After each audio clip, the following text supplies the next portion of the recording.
What it is, y'all. Center Hill, see the half, what it do? Hey, Church Street, South Grand, stand up. King, yeah. Here we go. What up? What's happening, baby? Are you haters? Can get it. I know you had a good time, didn't you? It's all good, all your hard work, nigga. Welcome back to another episode of First Night Out. This is your boy, your host, T Knight. And I'm here because, well, God woke me up this morning. So thank you. And speaking of God, I'm listening to, or I have been listening to Clipse album. And I know this is pretty much late, but hey, this is my podcast. I get to talk about whatever I want. I'm going to repeat. I get to talk about whatever I want when I want. And so it has been kind of an album that I, pretty much keep in rotation right now. I mean, there's plenty of, I still play GNX, and I'm not just being a homer or just, stuck in the moment. But I mean, I will say this, like Clipse, I always respect the Clipse and, Pharrell, what he's done individually, throughout the years, with Ye and the Get Music and things like that. But when we were younger, and I'm 38, so when the grinding, and everything came out, when Clipse was at the height of their, uh, back when, back in the day when they were at the height of whatever they had. I don't want to say like superstardom or whatever, but they had a sound that was unique. Of course, Pharrell is a super producer. I didn't really like him like that. You know what I'm saying? But it was like the voice or something like that. Like I feel like they sounded like cartoon characters or something like that to me. Back in the day, grinding. You know what I'm saying? Like it was just something about it that just didn't seem mature or something. It just, I don't know. And then as I became an adult, just listening to like Pharrell's Daytona and stuff like that, like, dang, I kind of enjoy this. You know what I'm saying?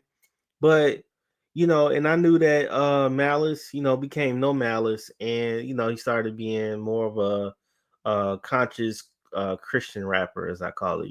But they kind of went through their phases, and I want to like give kudos because this is probably the best rollout press run in recent years. You know what I'm saying? And I know people have said that a million times, but I'm gonna say it 1,000,001 times. This is the best press rollout ever. One of the things that they did was the NPR Tiny Desk concert that they did, and I'm not even gonna lie, like it brought more clarity of like being an adult.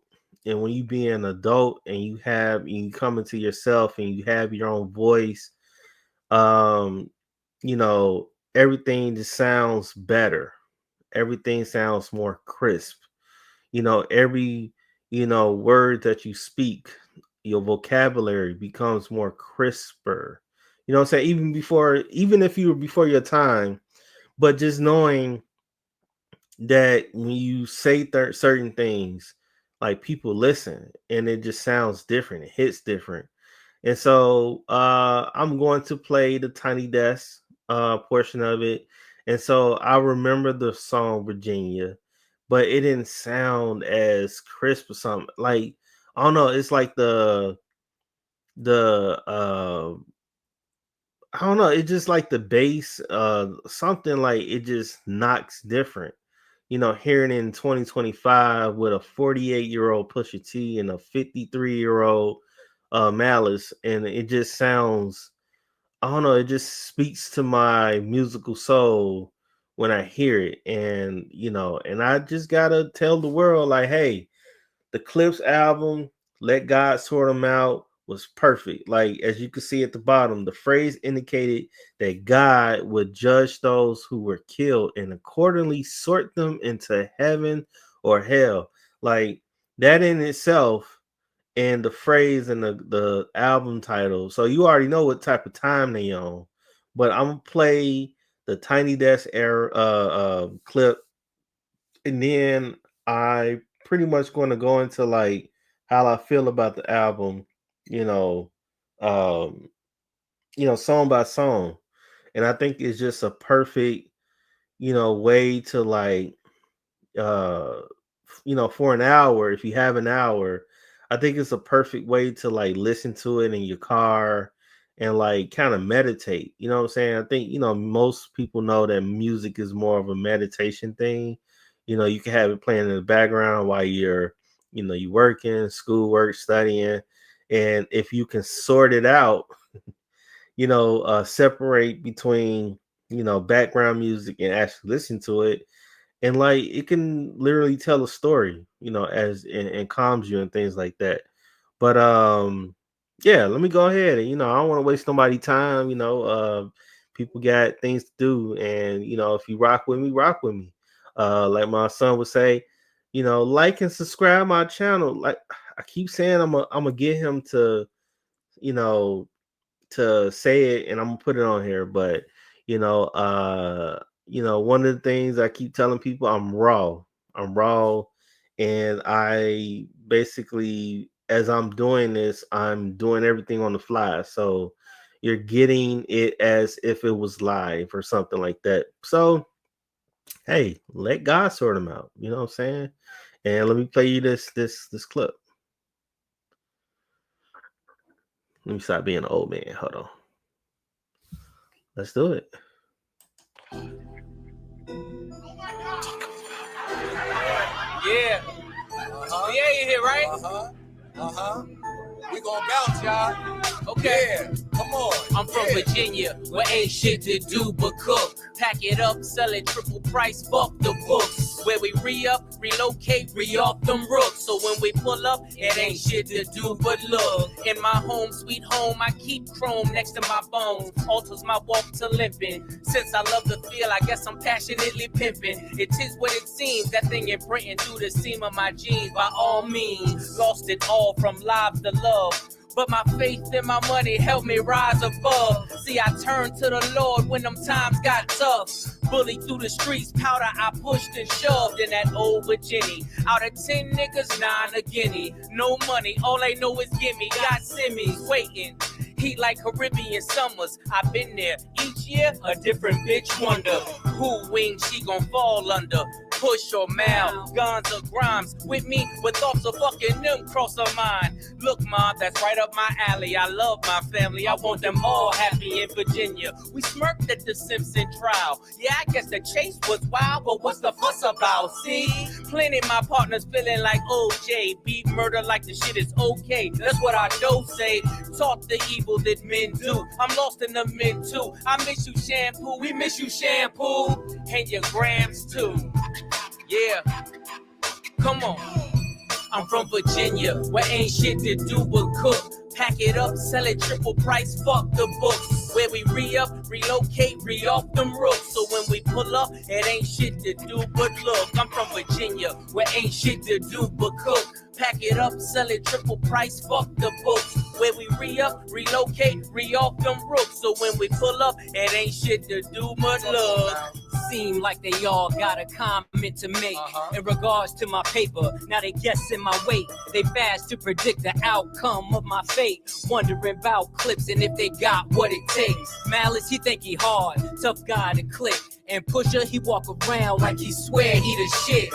You right on both counts, bitch. Clipse is us. And there are some things that you don't discuss. Don't ask me about the Neptunes and what's they fare. Don't ask about the loud screaming chick with the hair. Don't ask about my music and how that's coming about. Don't ask about my album or when's it coming out. Cause I feel like you really being funny on the slide. Now face down, laying on your tummy or you die. I tried being humble. Humble get no respect. Now the first sign of trouble, that's a hole up in your neck. Plus what I look like spending my nights in jail. I could never be a thug, they don't dress as well. I reside in VA, ride in VA. Most likely when I die, I'm gonna die in VA. Virginia's for lovers, but trust there's hate here for out of towners who think that they gonna move weight here. Ironic, the same place I'm making figures at, that there's the same land they used to hang niggas at. I'm from Virginia, where ain't shit to do but cook. Come on, pack it up, sell it triple price, fuck the books.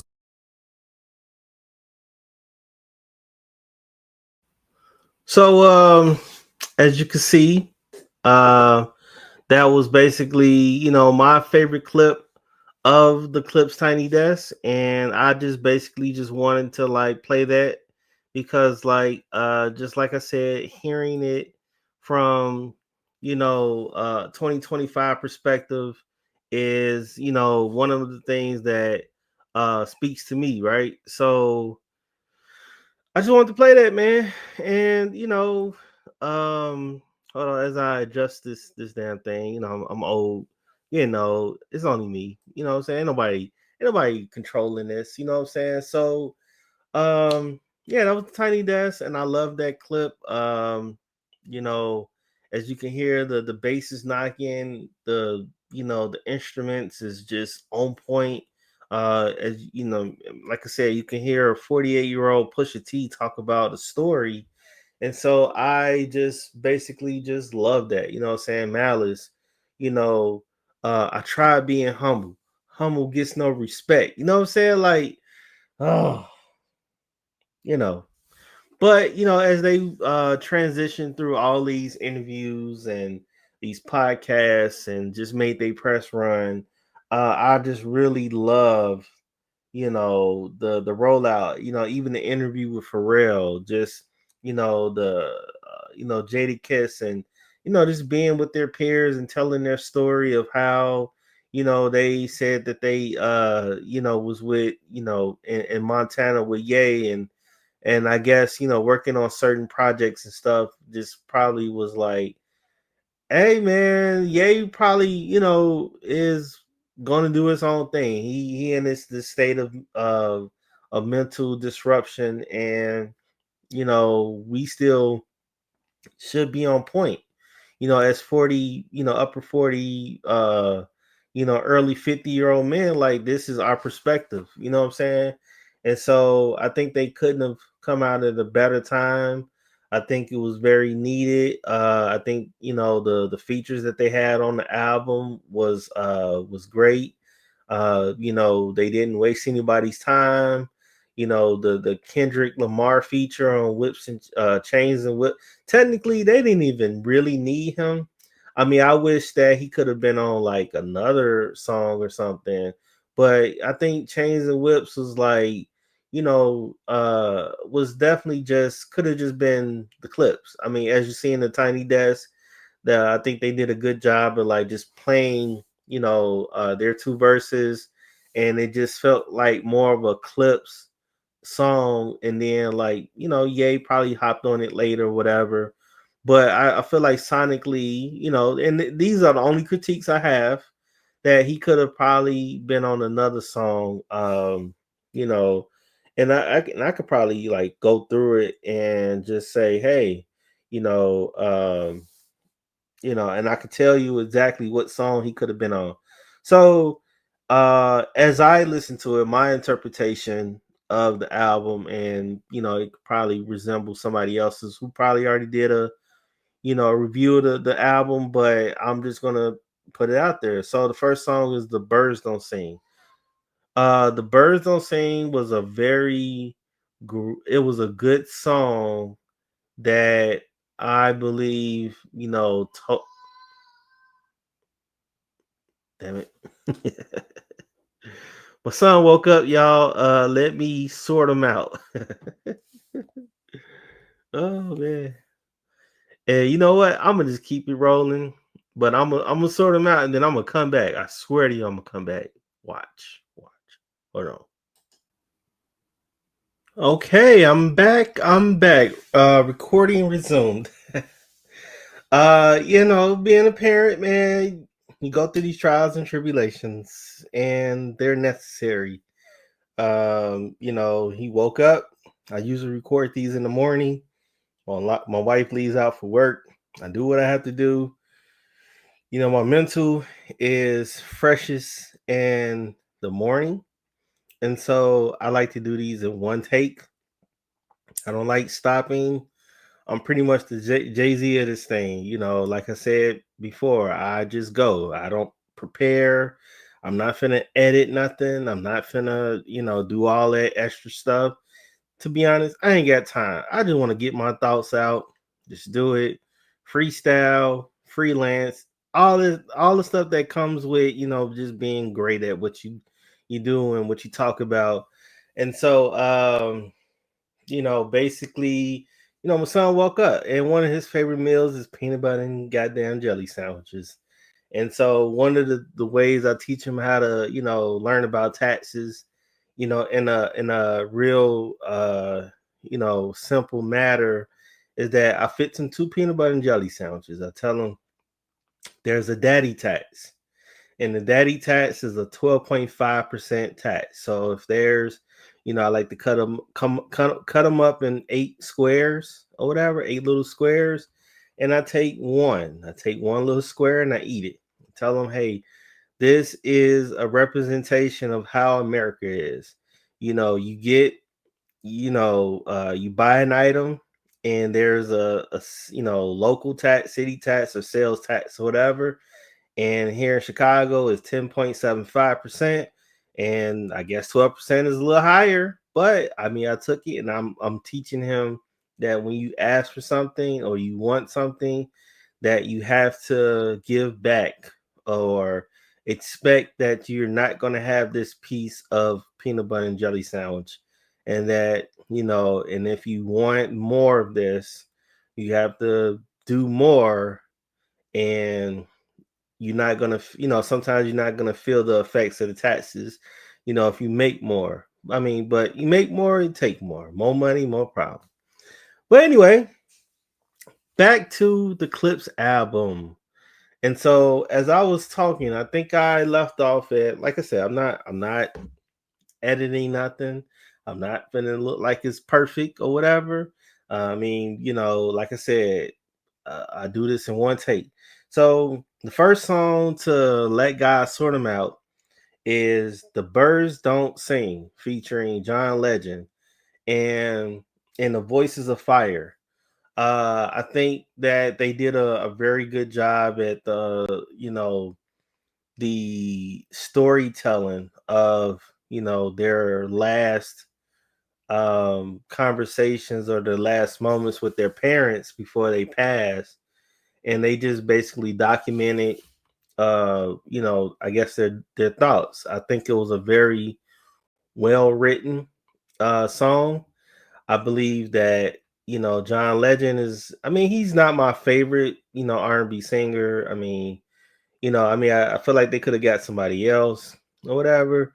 But I mean, nevertheless, I think that they did a good job. The harmony, the harmonizing, the hooks and everything, and it just lets you know how the album was definitely going to turn out.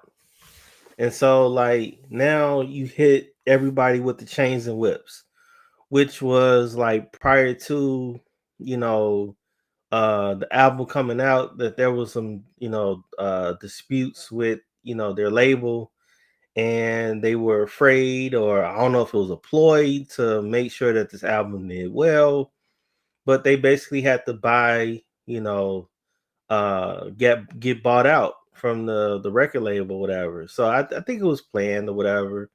I think that their old record label got a good piece of change, and the expectations of the album. I think Jay-Z and Rock Nation picked it up, whatever. But the business, they found a way to finagle different things, and I mean, it was a very good song.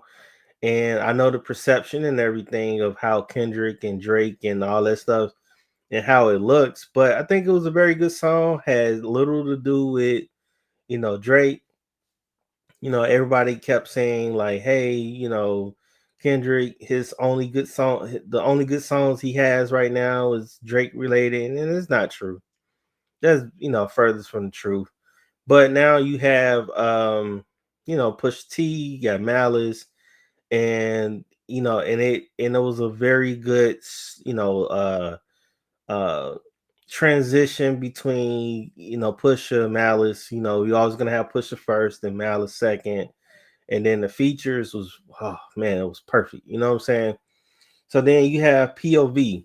Now POV is a very good song, but it also sounds like a sound like a song for a soundtrack to a shooting game or something. You know what I'm saying? Like it kind of like a reminiscent of 007, when you press pause or whatever.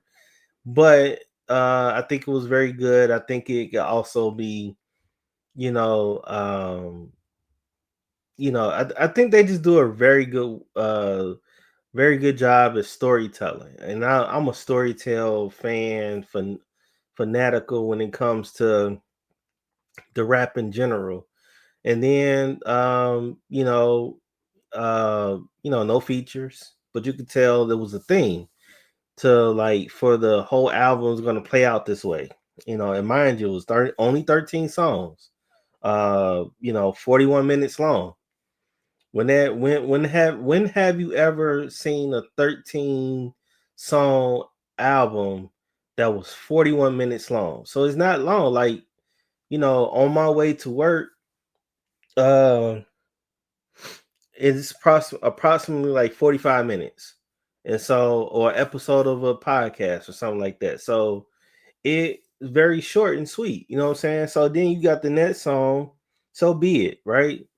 And that's more of your club, bop, you know what I'm saying? And you can bounce your head, it's not too serious. So be it, so be it, smoke, you know what I'm saying? Like, that was for the casual fans, you know what I'm saying? But then the next song, Ace Trumpets. Now, although the album is 41 minutes, but technically it turns into a hour long, because when that song is done, I replay it again, you know, ballerinas doing pirouettes inside of my snow globe.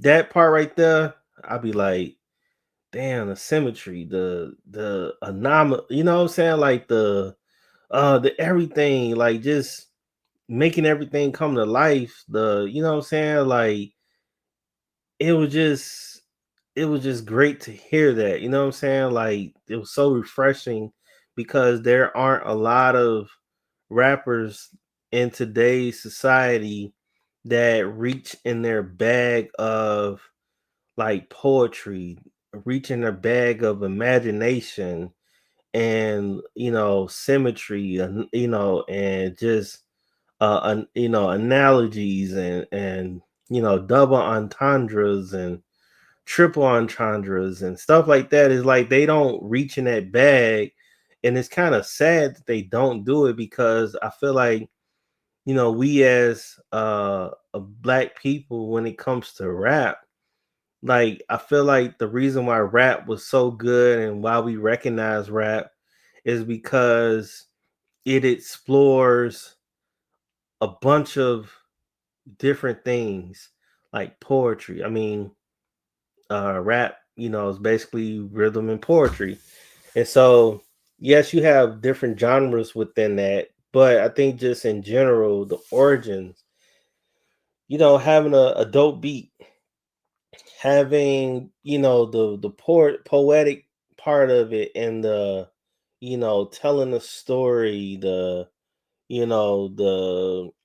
passion you hear behind every word, you know what I'm saying? Like, and then, like, you're not degrading, you're actually uplifting, although Pusha T has gotten a lot of uh you know uh over the years, just talking about drugs and stuff like that, but that's his niche. You know what I'm saying? Like, he beat the system, you know what I'm saying? And he got into rapping, and that became his niche. And so, like, but you didn't really hear a lot of it in this album, and it was very, the continuity between him and Malice, and you could tell that Malice, uh, reached in his bag of creativity, and I think in that first song, he basically said his father gave him permission to rap again, and so like he's using it, but he's not, going into that dark bag of what he used to talk about, when he used to push drugs heavy and stuff like that, and I get that, what I'm saying, like, um, you know, uh, and with that, I think that you just have to take 53-year-old Malice, spitting bars, and I think he outshined his brother, Pusha, who's been known to have bars for days. But I think Malice was probably the most sharpest. And I know that's a double negative, but he was the mostest, sharpiest person in this whole album. And so, like I said, even with my explanation of Ace Trumpets, I think like I said, it turns from 41 minutes to damn near hour because I probably replay it like 3 times. And so then the next song you had All Things Considered with Pharrell and The Dream. I mean, it's a good song, and I'm not gonna say I skip it, but I let it play through. It's not a terrible song. It's not it's not a bop. It's just more of more of a lyrical display of Malice and Push and I like that. And then you got numbers the seventh song on there, uh, labeled as MTBTTF, which is basically Mike Tyson blow to the face. And I'm not even gonna lie, it's a very good sound song. um it's very memorable. It's right on par, and I think that the song could have used, to be honest, I feel like it could have used the Kendrick, what I'm saying. And that was one of the songs that I was thinking about that Kendrick could have hopped on. uh and then the next song you had EBITDA. I didn't look up to see what the hell it means, but I mean, I knew what MTBTTF mean because they kept saying it, Mike Tyson blow to the face. But I didn't look up what EBITDA is. I mean, I'm pretty sure within the lyrics, it's in there somewhere. But that was a very good song, what I'm saying? And then like I think it was a very good song or setup for the next song, which is basically FICO. Now, FICO, I truly believe that the poetry or the way they approach the rhyme scheme up and down in this album, I mean this song, I believe that it was perfect. It was perfect. Like you're waiting on the next bar to hit, what I'm saying, like better than the other bar. And I think that, Malice was awarded, I think last week or something, like verse of the year type thing. You know what I'm saying? Then you got Inglorious Bastards, with Ad Liva. And I think it was a very good song, mellow, smooth, very lyrical again. And then you got So Far Ahead, like I said, soft, good transition, a cause to stop and just vibe basically, and just especially if you're riding in the car, and you just vibing, you just like, all right, I'm on this ride, you know what I'm saying, with them. And then they got the most lyrical person on the next song, which is Let God Sort Them Out and Chandeliers. They had beat transition to the, you know, um, to the next song where, Nas got off. I think that was a very good transition. It stayed on point. I think with a lot of transitional beats type songs that they basically it seems forced. Um a lot of the times, like they were probably working on two different projects or something, and then they just said, "Damn, I can't really like the lyrics hit." You know what I'm saying? Like hit in the first verse, but the second verse didn't hit. So let's go shop and see where who else was working on the project or incomplete project, and then they just merged the two songs together or whatever. Sometimes you can feel it was forced, but most times also you can tell like they didn't work on it in the same studio together or whatever. But this one sounds very cohesive, what I'm saying, for a transitional song. And and I have a pet peeve. That's one of the pet peeves of mine with transitional beat songs. It has to flow. It has to make sense. It has to feel like it's cohesive. They have to be talking about the same goddamn, topic. Because most of the times with rappers, they, when they're freestyling or whatever the hell they do, it don't sound like music. You know what I'm saying? It don't sound like they're doing anything, and it don't hit the soul. You know what I'm saying? Well, me as a rap fanatic, like it don't hit the soul. You know what I'm saying? And then the last song, by the grace of God, you know what I'm saying. And one of the things I like about the Clipse in itself is that like they stick to the theme of God being the source of their power and things like that. And so we let God sort them out, from top to bottom, 1 through 13.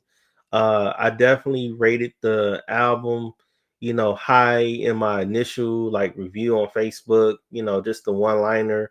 I think it's definitely a 9.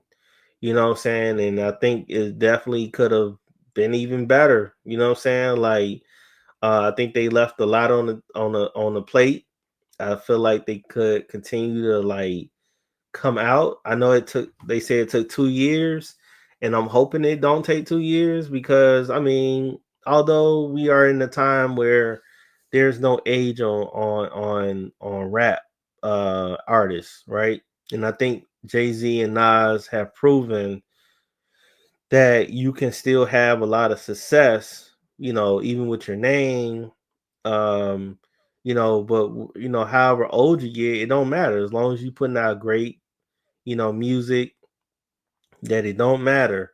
But we also seen with another quote unquote legend who put out project with, I think kind of hurt his image or his run of the Carter, and that's Lil Wayne. I think the Carter 6 was very underwhelming, and it was mostly like I said, you can tell production when production is on point, and or if Lil Wayne was, they always say he had a million raps and a million songs already ready, to already there. And so if he was rapping and had lyrics and he wanted the most up to date, production, you can take, those lyrics, cut out the music, and then put it on and try to like see if it can fit. But that production that Lil Wayne had was horrible. Like, I think there was a DJ or a music producer who took the song and put it over different beats that were better, I guess, and it hit different.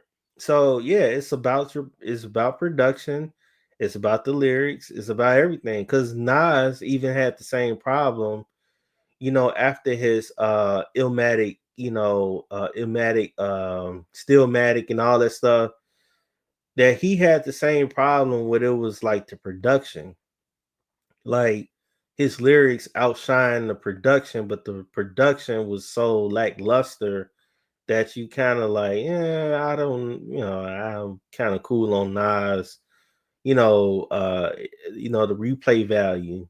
And that's one of the things I judge albums too. What replay value do you have You know what I'm saying? And I think the replay value of Let God Sort 'Em Out is top notch. Like like I said, it stays in rotation, has good production, has good lyrics, it has the nostalgia, it has the storytelling, it has bars, you know what I'm saying? Like it has all of the things you need in a formula to make a great album. Um and it wasn't trendy. Like they weren't talking about the things of today. You know what I'm saying? As much. You know what I'm saying? They didn't make it political. They didn't make it gangster. They didn't make it. I mean, as far as drug talk, I think you have to have some accountability in your drug talk and talk about the consequences and things like that.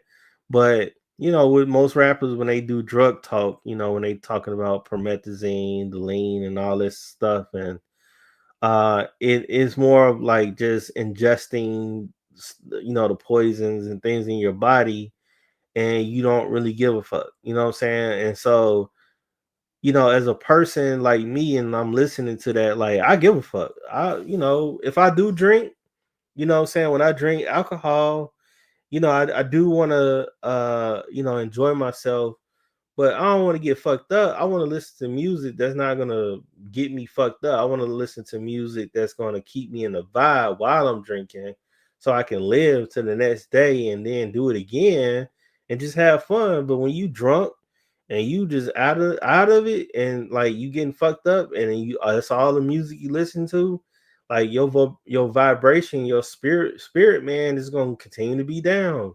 Like your body just gonna continue to break down, you know what I'm saying? And I'm not judging, you know what I'm saying, like any person that listen to whatever rap that they listen to, but it's about the vibe, the vibes and the what the people say, the vibration, whatever, was low or whatever. Like I always want to keep that high. And so, I listen to things that I can separate reality from, fiction, and I can snap out of it anytime I want, and it's not going to hinder, my professionalism versus, my everyday life and stuff like that. Like, you know, and and I guess in years past we always talk about like how John Morant, listen to NBA YoungBoy. The man got over $200 million and jeopardized all of it because he got too hyped listening to John Morant. So if you listening to music like that, that takes you into a element where you can't control yourself, hey, it's probably trying to turn on some Take Me to the King. He gotta, I don't know. I just wouldn't, put myself in that predicament where I'm jeopardizing $200 million. You know what I'm saying?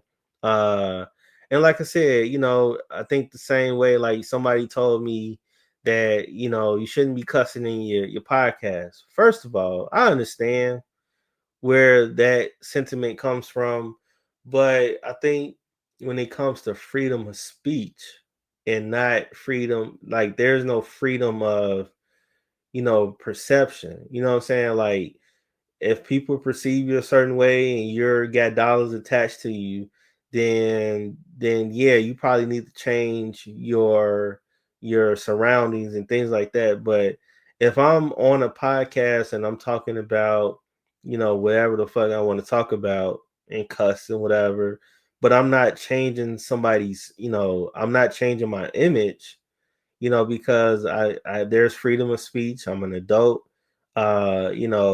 Sometimes when I use cuss words, it's more so in a comical way, and it's going to be everything that you see is basically going to be, you know, based on comedy. If I'm cussing, like if I'm cussing up a storm, I mean, I think I fairly got a good vocabulary, but some people think when you cuss all the time that your vocabulary is low, and I don't think I've ever given that impression that my vocabulary is low, that I'm not smart.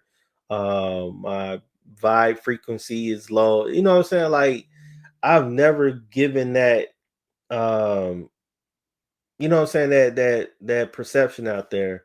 So to people who think I need to cuss less and or not cuss at all, like I really don't care, you know what I'm saying? So but as I wrap up, I just want to basically say kudos to Pusha and Malice and the Clipse and Pharrell.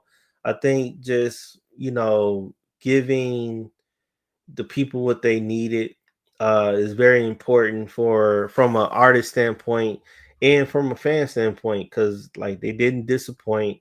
They sounded very mature. They were sharp. The subject matters were on point, and the production was on point. And I keep beating that same drum, but I think that they did a very good job, and I hope that they continue to come out with more music because we need it. I'm sad that Jay-Z didn't hop on like they, claimed that he was going to hop on a few songs. I hope that Pusha and Kendrick got, more projects, together and things like that. And so, as a fan of music and rap music in general, I think that we are in a good time because most good music, from even the 50s and 60s and 70s and so forth and so on, and rap in general have come from a place of being oppressed. And as far as society, whatever's going on, we turn to entertainment for our the background and the backdrop of our what we're going through. And so that's why, like, hearing a Push and all that and Malice was perfect in 2025 at age 48 and 52. But yeah, I just hope that they come out with more music. I didn't perceive it as old man music or anything. And and I hate the term unk, because it takes on a personality on its own. Like, you think of unk from certain people, it's like you're old, you're outdated, you're not up to speed and stuff like that. And that's furthest from the truth. Like, they were on point, like, what I'm saying, and they sounded young, what I'm saying. And so, I wrap up. This has been another episode of First Night Out. And everybody have a good day. Like my son, he's up there eating the rest of his peanut butter and jelly sandwich, and he's probably gonna calm me down. And whatever he gets, he's gonna get taxed. I ain't gonna lie to you. And but I'm going to have him say, like and subscribe my channel. You know what I'm saying? I'm gonna have, I swear I'm going to have him say that. But until the next episode, please like and subscribe to my channel. What's